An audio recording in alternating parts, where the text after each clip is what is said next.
Well, I'm pleased to be joined today by Dr. Travis Dumsday. Travis is Associate Professor of Philosophy at Concordia University of Edmonton, where he's taught since 2012.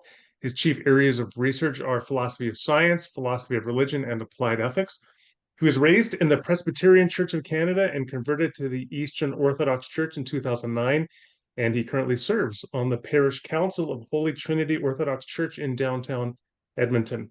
Travis is the author of several books, including Dispositionalism and the Metaphysics of Science, and the book we're talking about today, which is brand new from St. Vladimir's Seminary Press, The Marian Apparitions, an Evidential Inquiry. Travis, thanks for joining us.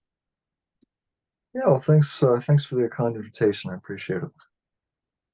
Now, I haven't read the book, as you know, and frankly, the most that I have on this subject matter, broadly speaking, I would say is probably Philip Weeb's book, Visions of Jesus, which I read many years ago.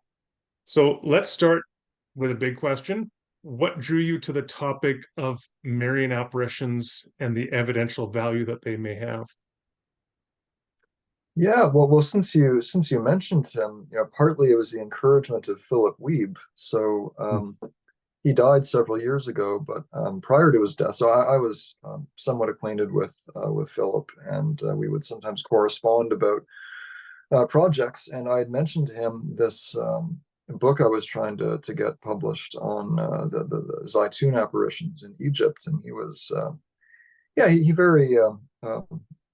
was very encouraging of the project and thought it was worth pursuing, which was useful because this was a tough book to get published. I think it was a valuable project, but Marian apparitions in general are a controversial topic, and it can be a tough sell to a respected academic publisher. And I was really committed to putting this book out with a respected academic press, in particular because the subject matter is controversial, and I did want to make sure the project had a kind of I don't know, stamp of approval from the formal peer review process and a decent publisher. Anyway, so yeah, I've been interested. So I've been working on topics related to religious experience for a long time. Some of the first work I published, almost more than 15 years ago, was on the epistemology of religious experience. Under what conditions can people try to discern whether or not, a vision, for example, is veridical or trustworthy, or can all of these things simply be explained in naturalistic terms? So I've been working on this thing this kind of thing for a long time. And one of my central topics of interest when it comes to philosophical questions surrounding religious experience in general has to do with what's sometimes called intersubjective religious experiences. So just to toss out, some of your audience might not be familiar with some of this terminology. So just to take a moment to clarify what's meant by that. So stereotypically, religious experiences tend to be private events. Right? If somebody is praying and all of a sudden they hear a voice, or they sense an unseen presence, have some kind of an experience which seems to be supernatural, generally speaking, this is an experience had by that individual alone. So lots of religious experiences are private events, private in the sense that even if they happen to be in a group, they're the only one experiencing something, right? Nobody else hears the voice, sees the vision, whatever else it might be. So many religious experiences are of that sort. They're private events. But there's also religious experiences in which multiple people seem to be experiencing the same thing at the same time. And these are often referred to as intersubjective religious experiences, right? Because they're being had by multiple people at once. And from a philosophical perspective, right, if you're interested in the truth status or the veridicality of these religious experiences, intersubjective experiences are particularly interesting because they seem to be a little bit more resistant to a lot of the standard scientific or naturalistic explanations for these events, right? If you and I are having the same vision at the same time, of course, there might be naturalistic explanations for this, but neuroscientific explanations, psychoanalytic explanations that rely on purely internally generated processes. Those are tougher to run if you've got multiple people involved. And so anyway, that's been for a long time a particular item of interest for me. And within the most intersubjective religious experiences tend to be small group events, right, where you've got a small set of people having some kind of spiritual encounter at the same time. But there is this subclass of intersubjective religious experiences, which are mass religious experiences, where you have hundreds or even thousands of people who appear to be having the same supernatural encounter or experience at the same time. And these are much less common historically, as you'd expect, but they do happen. And the largest such experience in recorded history, outside the Bible, or if we're talking about extra biblical recorded history, the largest mass religious experience ever was the Marian Apparitions in Zeitoun, Egypt, in the late 1960s, early 1970s. So during this roughly 3-year period, about 1 million Egyptians witnessed this apparition of the Virgin Mary floating above a Coptic Orthodox church in a suburb of Cairo called Zeitoun.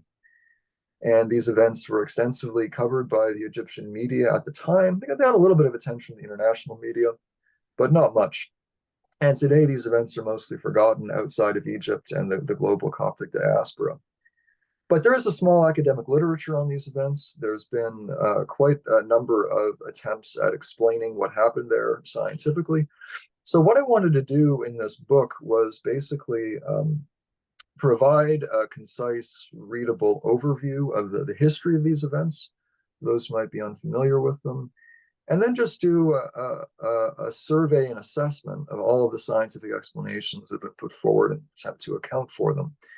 In part because these particular events, I think, are just interesting in and of themselves, but also because a lot of the scientific debate surrounding Zeitoun, I think a lot of the back and forth on these events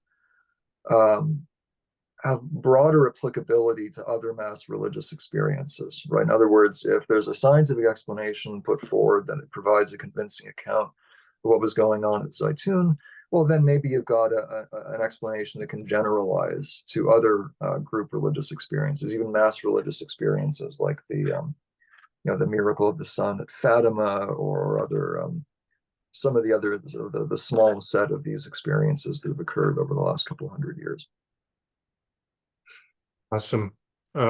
So much to dig into there. Why don't we talk a little bit generally about intersubjective religious experience as a category, and then swing back to Zeitoun. So I guess the first thing, the huge thing I'm thinking of here is when two people both say they've had, I think the wording you used was something like the same vision or something to that effect. How would we ever know that it was the same vision rather than two different experiences that maybe have some degree of overlap, but they're sort of being narrated in a way that might lead them to have greater consonance than actually exists? Yeah, no, it's a good question. And I think the only way to gain clarity on that is the same sorts of questions and methods we would use to explore intersubjective experiences generally, right? So if people witness a car accident and the cops come along and they want to figure out, what really happened, they might question those people separately and try to see to what extent their accounts line up or diverge.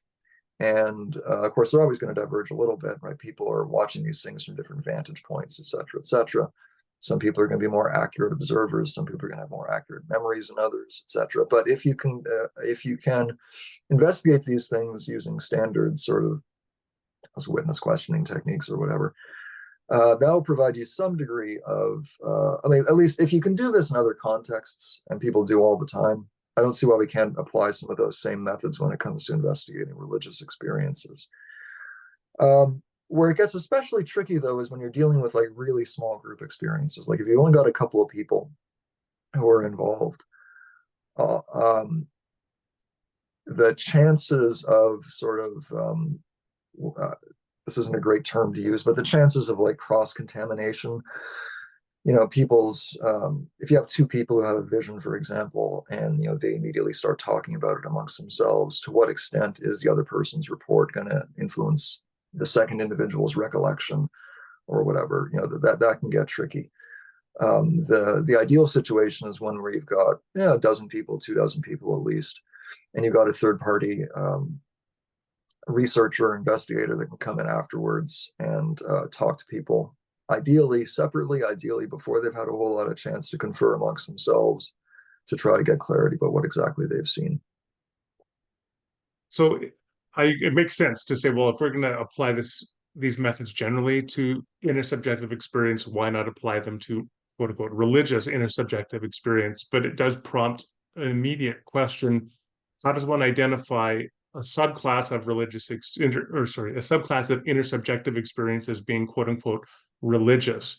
And I'm going to assume it's because it occurs within some kind of framework or context. So, for example, if people suddenly start seeing a woman floating over a building, that's not religious per se. But if it's a woman floating over the church who conforms to social expectations of what Mary looks like, then it becomes religious. Is that kind of how to think about it? What makes it religious? Yeah, you might. So I'm teaching a new course at Concordia at the moment on religion and the paranormal. And one of the topics we discuss in this course is, well, what, if anything, really constitutes a borderline between religious experiences and paranormal experiences? And this is actually a pretty tough thing to suss out, with any degree of precision, right? Particularly since the very same experience undergone by two different people, depending on their backgrounds, might be labeled a paranormal encounter by one and a religious experience by the other, depending on how they interpret what they've seen. With something like Zeitoun, though, I'm happy to just talk. Paranormal researchers have written about Zeitoun, and that's fine. I'm happy to dialogue with those folks as well. But yeah, I think in that case, it makes a good deal of sense, even to an outside observer, to discuss this in a religious context, just because, yeah, it's taking place at a church. Um, Even though many, if not most, of the witnesses to these events were Muslim, in Egypt at the time, especially, there was, in Islam in general, there's a degree of, veneration and respect for the Virgin Mary. But in Egypt in the 60s, there was even more of that. And so this became one of the interesting, I don't want to get too far off on a tangent here, getting too far away from your original question, but one of the interesting features of Zeitoun as an event was it had the effect of really bringing Christians and Muslims together in Egypt at a time when it was really important to foster a degree of interreligious unity, because this is not long after the 6 Day War that Egypt had lost really badly, and Coptic Christians were being scapegoated for the loss of that war. They were starting to face increasingly significant persecution. And all of a sudden, you've got this apparition in atop a Coptic church that's being witnessed by tens of thousands and hundreds of thousands of Muslims, many of whom started reporting miraculous healings. And it brought all of Egypt together and really squelched that Christian-Muslim antagonism there for a while. Not long term, but for a while. And so, anyway, to bring it back to the question you were asking. So in this case, even for non-Christians, these experiences were viewed as a religious experience, but in part because the non-Christians who were sharing the experience still had enough of a shared religious background, right, devotion to the Virgin Mary, that they could all share an interpretation of what was being seen. Whereas in other contexts, of course, again, the lines get much blurrier, right? So just to take an example that we talked through in my class, if 200 years ago you're walking down in the Saskatchewan River Valley, and this glowing orb comes and at amazing speed comes and floats down right in front of you, and stays there for a few moments, and you're bathed in its light, and this is really impressive, and then this glowing orb just shoots off into the sky. If this happened 200 years ago, the standard Albertan walking through the river valley is probably going to be Catholic, and they're probably going to interpret that as a dead soul, visiting you from purgatory. That was a pretty common interpretation of glowing orb sightings back in Catholic thought in previous centuries. If a non-Catholic sees the very same thing next week, they'll call it a UFO. Is one labeling correct and the other incorrect? I don't know. It depends on a lot on people's background beliefs as they approach these things. So there's some context in which I think we can make this division in a reasonably clear and easy way, and there's going to be other contexts in which this paranormal / religious split is just going to be really hard to distinguish. Fair enough. That's a great illustration as well. Hey, let's begin to segue. I just to launch into the discussion of Marian apparitions and particularly Zeitoun. Just a question generally about, I guess, current academic culture. You said it was hard to get this book published because of the topic. And I mean, I see like this would have been inconceivable 40 or 50 years ago when when philosophy of religion was still very much with the hangover of like a logical positivistic and empiricist mindset. But there's been an explosion of an openness to exploring all kinds of new topics. So why is there still a kind of resistance to a closer academic study of Marian apparitions? It's a good question, and I probably shouldn't. I shouldn't overemphasize this. I mean, within the scope of topics in academia that are at least semi-respectable, I think Marian apparitions count as semi-respectable. UFOs would still count as almost verboten. It's really tough to do serious academic study of these things, even though it's improving in recent years, right? As the U.S. government gets a little bit more open about some of this stuff. So yeah, depending on what topics you're doing in the whole realm of religious experience or paranormal research, some topics are going to be easier to delve into than others in a scholarly context. Part of what was hampering this particular project, though, wasn't even so much secular resistance against looking at this stuff, but I think interdenominational. So the first academic press that I went with that vetted the project spent about a year and a half doing a full peer review process.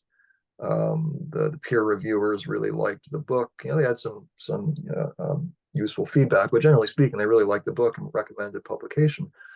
And then at this major Catholic academic press, the editorial board ended up passing on it.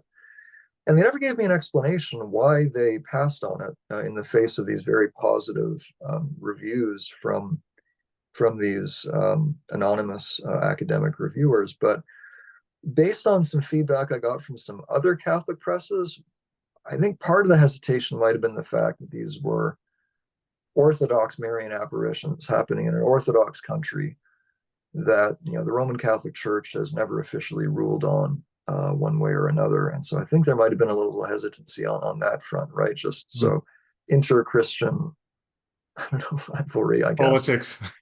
Yeah, like by the same token, I had no luck interesting any evangelical presses in the book, which is maybe not surprising, but for a similar kind of reason.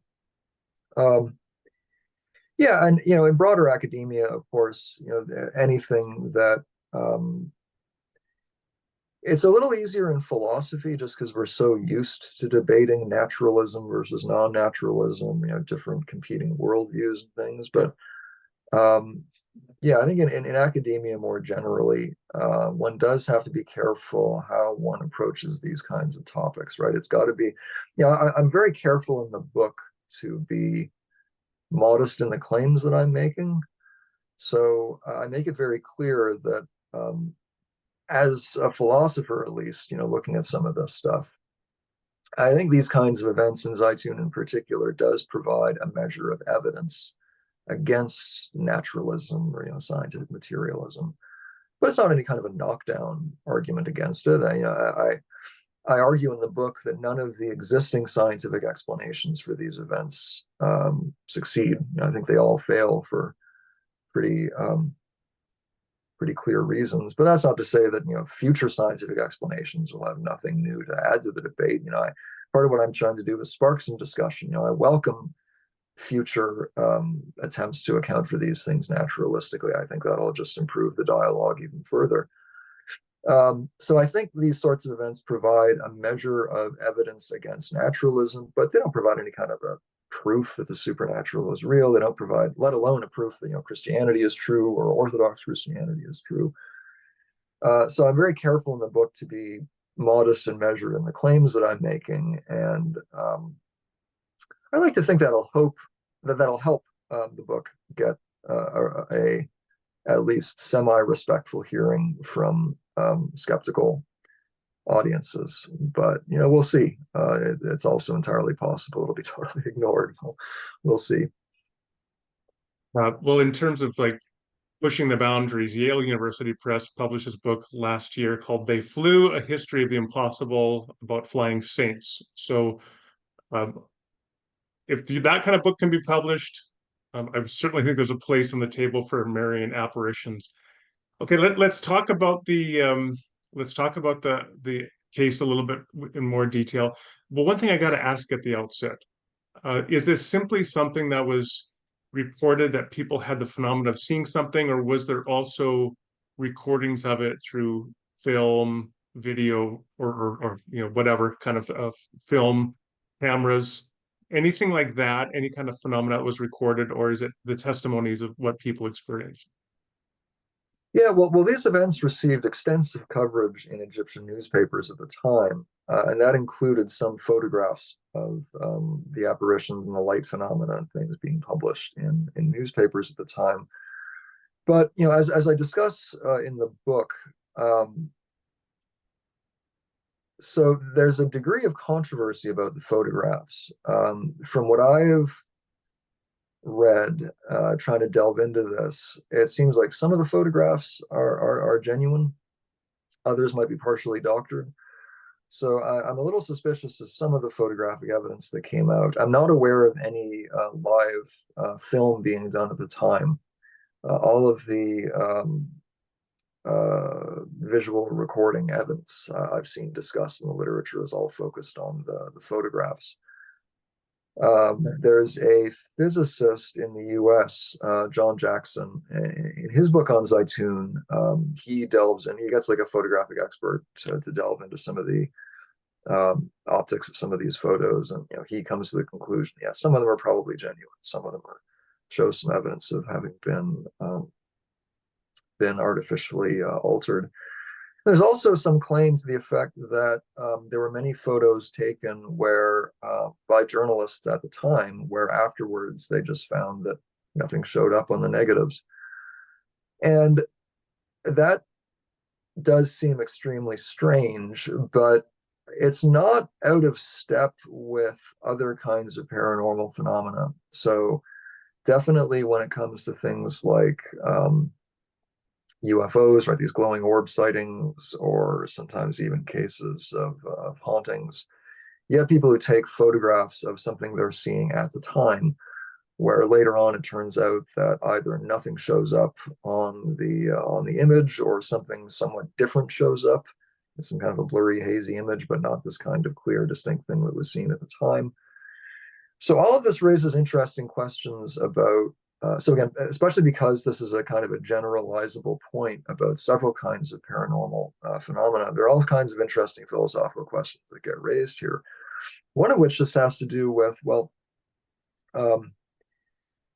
you might take this as evidence that whatever is being encountered is not a normal physical entity, because you would expect a normal physical entity to show up on film in a normal fashion, right? If it's not showing up on film, or if it's showing up in a weird, distorted way, that might be evidence that what you're dealing with is either non-physical or some kind of weird semi-physical, semi-corporeal entity. Which, in the context of Christian theology, if you're Catholic or Orthodox and you believe in the Assumption of Mary, then you believe that if this really was the Virgin Mary, well, she's got a radically altered resurrection body. And that would fit in with some of these speculations that maybe stuff is not showing up normally on film because you're not dealing with a regular physical entity. You're dealing with a different kind of physical thing.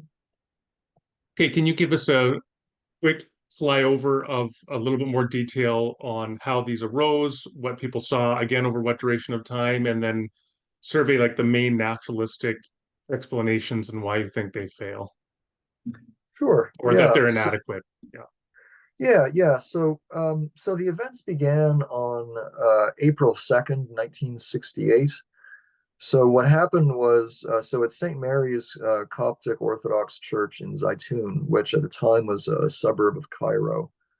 Um, so there was a bus station right across the street from the church, a sort of public transit station, and there were a number of Muslim public transit workers who were on the evening shift.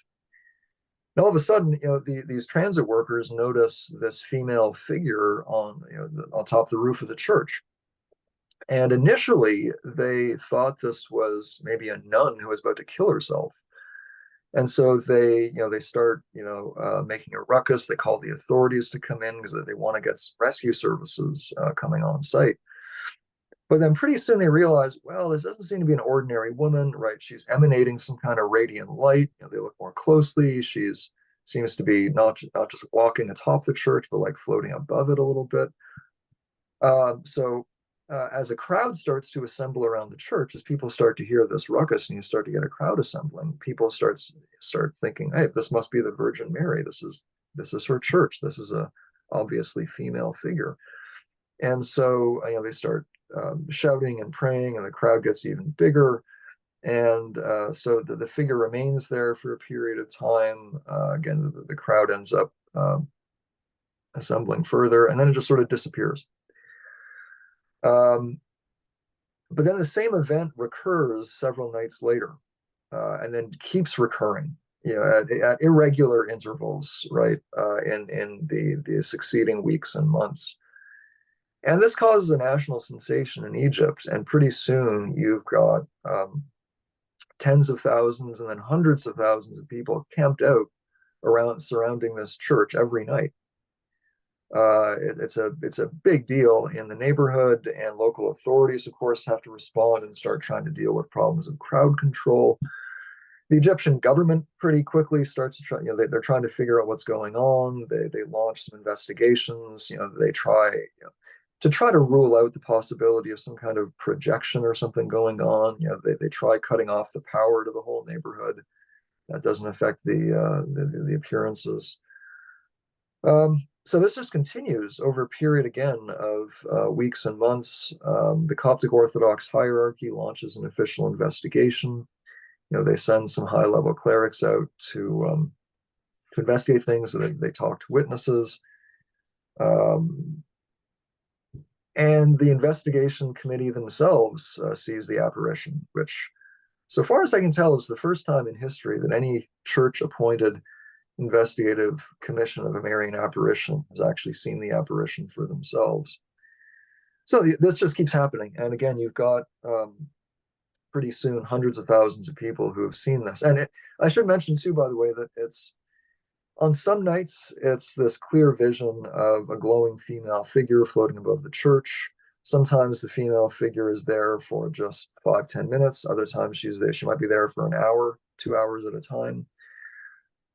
In some cases, this female figure is accompanied by other anomalous light phenomena, like glowing orbs. In some cases, people reported these glowing, what they described as doves, flying around. Anomalous clouds, smelled like incense, some people claimed, floating around the church. So a number of sort of anomalous visual phenomena people were reporting, and some evenings there would be just one or two of these phenomena. In other cases, there would be a whole slew of these anomalous events taking place at the church. So there's a lot of variation. There's variation also in the mode in which this female figure would appear. So sometimes she would just appear all of a sudden. At other times, people would report seeing initially just this sliver of light that would then sort of grow and develop into a female figure. At other times, people would start off by seeing this cloud, and then the cloud would form into this glowing female figure. So it was quite a diversity of phenomena that people reported on different nights. Um, so the church was investigating this. The Egyptian government eventually declared they couldn't explain it. The Pope of the Coptic Orthodox Church, Pope Kyrillos, eventually declared that, yeah, this was a supernatural event. This is really the Virgin Mary. And so that encouraged further, a pilgrimage from all over Egypt to people coming to see this. It did get a degree of attention in the international media. So the New York Times published a story on it in 1968. Reuters did some reporting through their wire service.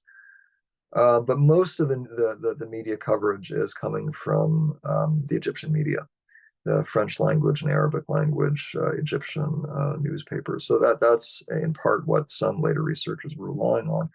But also there were some investigations done by foreign researchers. So there was one of the earliest books on Zeitoun that was put out was written by a Benedictine priest that was flown into Egypt to kind of run his own investigation. So he just interviewed dozens of witnesses and spoke to church officials and wrote up a little book about it. As far as I know, that was the first English language book on Zeitoun that was published, and that appeared in, I think it was 1970, while the operations were still ongoing anyway. So, yeah, this was a massive event in Egypt. It really captured the attention of the Egyptian people. And again, as I mentioned earlier, had this sort of beneficial effect of bringing the Egyptian people together at a really tough time when, the Egyptian economy was wrecked. National morale was at an all-time low because of their massive loss in the Six-Day War. And again, it really promoted interreligious dialogue and good feeling, right? Because so many witnesses to these events were Muslim. Egypt was at the time roughly 85-90% Muslim majority country.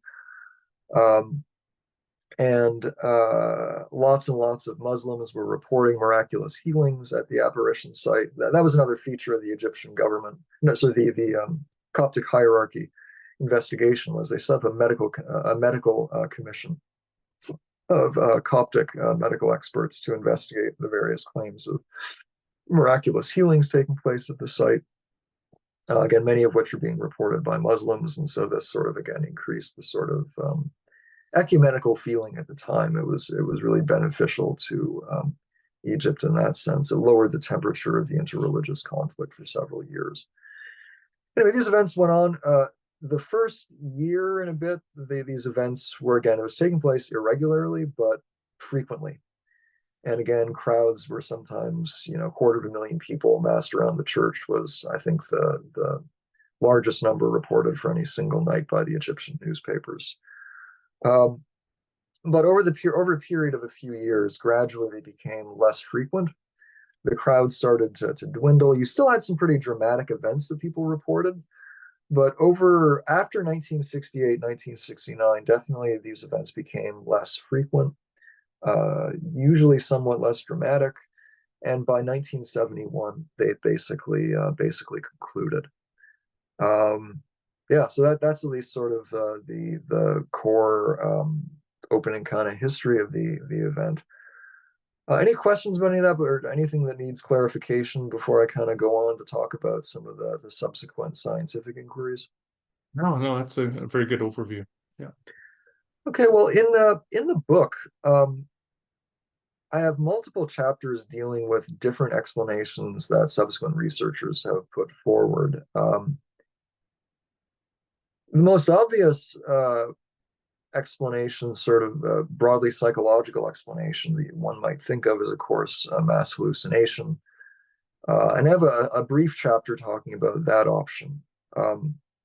As an explanation for mass religious or paranormal experiences generally, though, the concept of mass hallucination is not really well-founded, well-recognized within psychology. In other words, there is no known psychological mechanism that could cause an entire crowd of people to share a hallucination.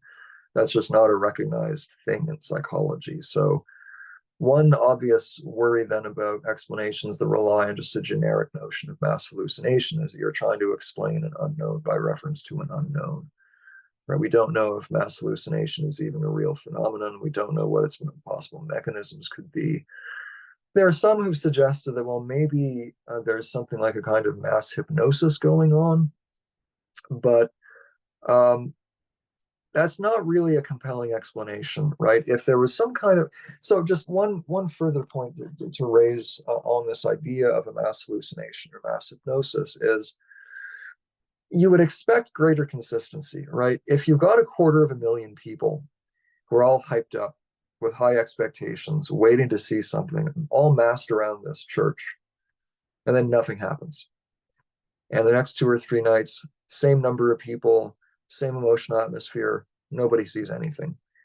And then on the fourth night, for whatever reason, this glowing female figure appears for an hour. So why are you getting this mass hallucination or mass hypnosis on night number 4 and not the preceding 3 nights, right? What would account for the group psychology, the differential from one night to another, especially when the crowds are composed of a lot of the same people? So I think a lot of these sort of quick and easy psychological explanations that people toss out just don't work for this kind of event. Let And me just give again, you a let me give you a play the devil's advocate here. sure, On yeah, the yeah, go ahead. on the fourth night, there was like a shaft of light that hit a part of the building or whatever, and one person says, "There she is," and then everyone's like, "Oh, there she is," right? And then it just Yeah. kind of goes from there. What do you say to that? Yeah, again, that's a perfectly understandable suggestion, but it just doesn't fit with what was actually taking place, like with what people were actually reporting. Um, so there were, again, on some evenings, the events were more dramatic than others. So there were some evenings, for example, where there were just brief anomalous lights that people saw, and that was it. And there were other nights where the what people were seeing were much more detailed and much more dramatic. And if a vague light phenomenon would be enough to spark a sort of mass shared hallucination by the power of suggestion of the kind that you're suggesting, again, you would expect these events to be more consistent, right? That on the nights where people just see a few anomalous lights, well, you get many more people claiming to have had a detailed, full-on vision. That just didn't happen, right? You got this variability on different evenings, which I think does not sit well with that kind of explanation. Plus, if you dig into the individual witness reports, there are also people who will say that, well, on this night we just saw a brief flashing light, but things weren't very impressive. But then 3 nights later, well, then things got really, really impressive. So some of the same people would, come for, over the course of multiple evenings, and they saw very different things on very different evenings. And I think that that's just difficult to account for using mechanisms of group hypnosis or the kinds of processes of illusion plus suggestion that you're suggesting. I think those kinds of explanations, at least prima facie, work better when we're dealing with a one-off event, like a single group religious experience, where some of those psychological mechanisms might seem like more effective explanatory tools. But I think it's tougher with this particular series of events. Uh, I just wanted to say a word about it. Still is bothering me that there's not better photographic evidence, but I have to kind of acknowledge that I can't help but think that we're living in 2024 where everybody's got a smartphone and you can just pull it out at any time and get pictures and video. Whereas we're dealing with a period 55 years ago in Egypt. I'm imagining cameras are a pretty scarce commodity back then. So it's probably not that surprising that there's a relative paucity of photographic evidence. Would you agree? Yeah, I mean, certainly if we're dealing with a contemporary context in which literally everybody's got a well-functioning camera in their pocket, yeah, you would expect more in the way of photographic evidence. But just to give a parallel for a moment, and dialectically, this is maybe not the best parallel to use, right? If you're trying to make a certain series of events more respectable and plausible, why bring in UFOs? But just to bring in a parallel here, right? UFO sightings are, extremely common, but good photographic evidence is much less common. And one feature that often happens with UFO sightings is that people will see this dramatic light or whatever that seems to be moving in anomalous ways that don't fit in well with the laws of physics. And they'll be blown away by this. And then it might take them, a minute to realize, well, wait a second, I should be trying to get a photograph of this. And sometimes they manage then to snap a couple of good photos, but it's equally common that, they're so blown away by these events, they just don't think of it, or they finally think of it, they scramble for their camera, and bam, the light is gone. And they're kicking themselves for weeks and weeks afterwards. And that's common enough that it almost stops seeming coincidental, right? Some have suggested that some of these glowing orb phenomena try to avoid being photographed, right? That they take off as soon as people start trying to assemble this evidence, which of course, from a skeptical position, that obviously seems really convenient, right? These things look like they're intentionally hiding. Anyway, just to point out that when it comes to paranormal phenomena in general, the fact that, even in the contemporary context, we're all constantly walking around with cameras that you'd think would be in the best possible position to be consistently capturing really good photographic evidence of anomalous events. The evidence we're assembling isn't as good as you'd think. And of course, you might take that observation in a skeptical direction, which would be perfectly reasonable, or you might suggest there's something else going on, right? The phenomena itself is intelligently trying to resist some of these efforts at evidence capture. Okay, so let's talk about any other really significant naturalistic explanations to address here. Yeah, well, the one I think is developed in most detail and is most kind of evidentially impressive, and the one I spend the most amount of time discussing in the book was what's called tectonic strain theory, which was developed by a Canadian psychologist, neuroscientist, Michael Persinger. And Persinger developed this as a general sort of all-purpose explanation for the paranormal in general, but intersubjective paranormal experiences in particular, where Persinger had the theory that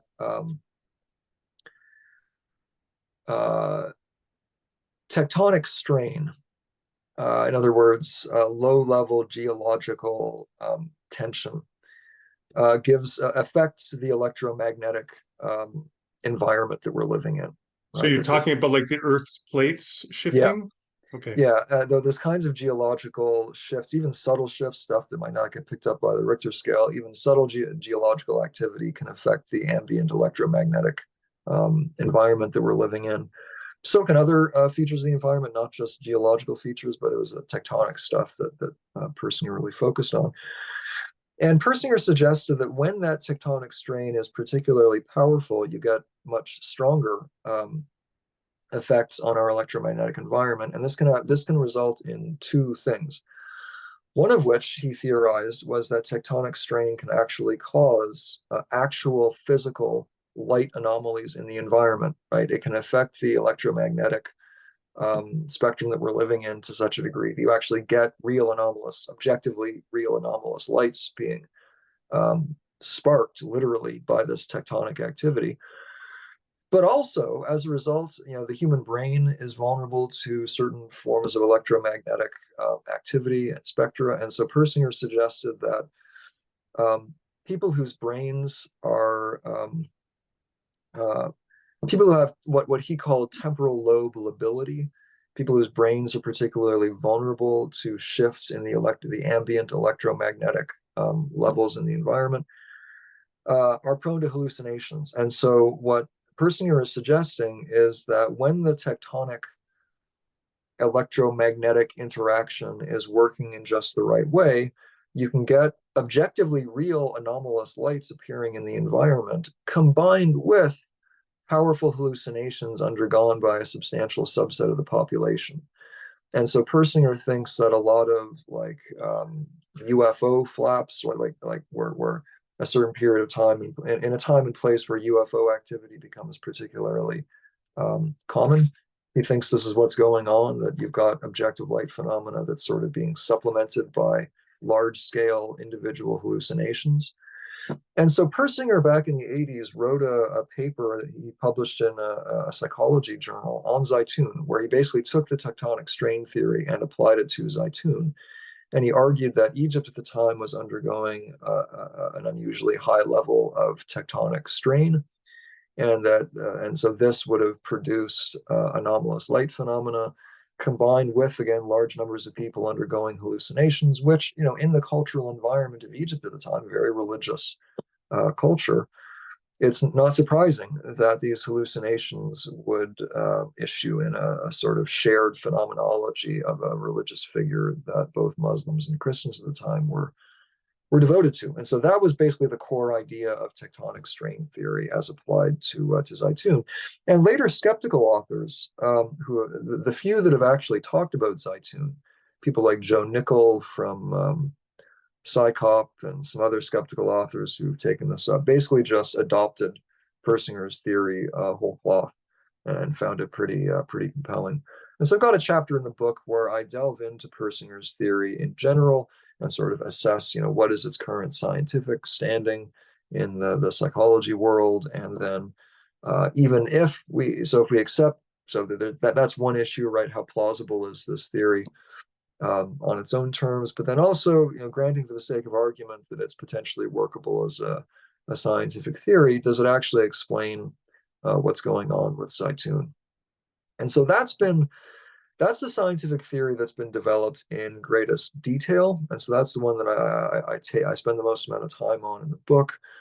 There are other explanations people have developed in terms of, so that there's a sociologist, Michael Carroll, who tried to explain Zeitoun by reference to some features of Freudian psychoanalytic theory. There's a recent author, Valeria Musso, who's got a book on Zeitoun where she's trying to explain it in terms of Jungian psychology and the collective unconscious. And there's also been some suggestions over the years this might have been a product of technological hoax, some kind of advanced image projection. And so I devote a chapter each in the book to each of these sort of classes of naturalistic explanation. And I try to argue that none of them really works when it comes to Zeitoun. Let me give you my quick response to the tectonic string theory, not having had perhaps the opportunity to digest it fully. And then you can tell me what you think and what your response to it is. And then we'll kind of look forward to wrapping it up as we move along in the next few minutes. So when I'm listening to that, I think it's a noble effort, but I'm reminded of Colin Humphreys. He was a British physicist. He wrote a book called Miracles of the Exodus, where he sought to provide a natural account for all the miracles of the Exodus through ingenious scientific theorization. But his point wasn't to undercut the miracles of the Exodus. It was to simply provide the natural processes that would have explained them, but nonetheless, they could still be signs. So, for example, the crossing of the Jordan River, he showed how this was a region of high tectonic activity, very plausible. I'm just giving the high level, right? But very plausible that there could have been an earthquake, could have blocked the Jordan for a period of time. The Israelites crossed the river. Now, this doesn't mean, however, that it doesn't have to be viewed as a miracle, because the Israelites arrived at the shore at just the exact moment that they needed to cross, where the water stops and then they cross. So it's not that there's the issue of it being a miracle, is that it's a sign in the context, not that there's an absence of a natural account of how the phenomenon occurred. And so you could say, my first thought is to say, even if we can provide this sort of physical, natural account of how people began to have these visions, nonetheless, the phenomena were all occurring on a church. They all had a reasonable level of, or at least many of them had a reasonable level of detail to be interpreted as a female figure moving about. You get enough things there. And then even, Dick, you've talked about the broader context of Egypt at the time and the impact of these. That whole context says, even if it's a legitimate theory. It doesn't require you, in terms of Occam's razor, to say there's nothing more to it, but it could still be viewed as a divine sign or a miraculous apparition of Mary. So, what do you think about that? And then what is your response to that theory?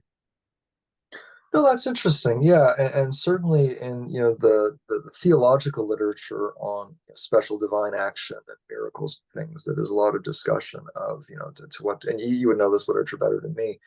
There's a lot of discussion of to what extent might God work through natural processes to accomplish providential ends. And so even if the sort of theory that Humphreys is putting forward had some legs, does that automatically undercut the theological meaning of the Exodus? Well, not necessarily, right? It depends on how one views sort of the mechanisms by which God might choose to instantiate these kinds of events. So yeah, that would not be an unreasonable way to look at this. But what I try to argue in the book, though, is that I don't think we would need to go there. I think the tectonic strain theory in general is been in the intervening decades, it's not done well in the psychology literature. I argue that it's been pretty thoroughly disproven for a number of different reasons, both geological and neurological. Right, Persinger got some important stuff wrong. But even if he hadn't, like even if the tectonic strain theory in general what was a good account of certain kinds of paranormal phenomena, I don't think it would work for Zeitoun, right? Because there's nothing in tectonic strain theory that would really explain why these tectonically generated anomalous light phenomena would be so geographically isolated and to a church to boot, right? So that's hard to explain purely naturalistically. If you would expect these sorts of things to be more like your stereotypical UFO flap, where you've just got anomalous lights appearing all over Egypt at bizarre times, right? That's the thing you would expect if these were objectively real lights being generated through geological activity. So it can't really account for the narrow geographical location of the phenomena. Um, and again, there are also just features of the phenomenon that don't fit well with the claim of mass hallucination. So if Persinger's theory were scientifically workable in general, you might get an explanation as to why lots of people in Egypt were having apparitions of the Virgin Mary, but not why people at the same site were seeing the very same, very precise phenomenology, right? There's nothing in one's cultural background as an Egyptian that would make you see the Virgin Mary appear as initially a stream of light that then grows up into the image, and then on another night as a cloud that forms into the image, right? There's features of the phenomenology that were consistent across eyewitnesses that don't seem to be grounded in the shared cultural constructs. And that's the sort of thing that I think both Persinger's theory and other tweaks of the mass hallucination idea don't really account for very convincingly. Okay. A couple more questions before we wrap up. First of all, I'm a little curious as to how people move from there is a female figure over the church to, well, it's the Virgin Mary. Were there some features about the apparition as it appeared that triggered some popular conceptions of how Mary should appear, like in iconography or something, or is it just that, well, if there's going to be a woman, it must be the Mary? Like, what was it that brought about that level of interpretation? Yeah, good question. Yeah, well, so it was a few things. So part of it was that the female figure was appearing atop St. Mary's Orthodox Church. It's also that Zeitoun, this town, was sort of within kind of local Egyptian folklore. It was traditionally associated with the Holy Family, so it was traditionally thought that this was a town that, during when they went to Egypt to flee Herod, it was claimed this was a town they stopped over at, and so there was this traditional widespread association with the Virgin Mary, but also some of the actual imagery. So there were some nights in which the female figure, it was claimed that she was holding an olive branch. Um, Zaitun just means olive in Arabic. There were other nights where, and now this, so far as I could tell, this was not very commonly reported, but it seems like on some evenings anyway, there are people who are claiming to have seen the Virgin Mary like holding the Christ child. Anyway, so there were some features of the imagery specifically that people associated with, traditional iconography and a doctrine associated with Mary. Okay. Last question. Where do you come down at the end of all this? What are your thoughts about how to understand uh, these apparitions? Well, let me just distinguish, what I claim in the book versus what I personally think. And so Right. what I claim in the book is just that at the moment, there's no convincing naturalistic explanation that's been put forward for these events. That's not to say that such an explanation will never be put forward. Conceivably, there might be, but just at the moment, there is no good naturalistic accounting for this. And so I think that these events do provide some powerful and heretofore largely neglected evidence for the reality of the supernatural. So that's just the line I'm pushing in the book. In terms of what I personally think, yeah, I think this probably was actually the Mother of God, and I think this was um, providentially done at a time in which this Coptic community in Egypt, which is such a vitally important Christian community historically and globally, this amazing Christian witness they've had there in Egypt as a persecuted minority for centuries. They've kept the faith, often in the face of serious societal oppressions and brutal oppression.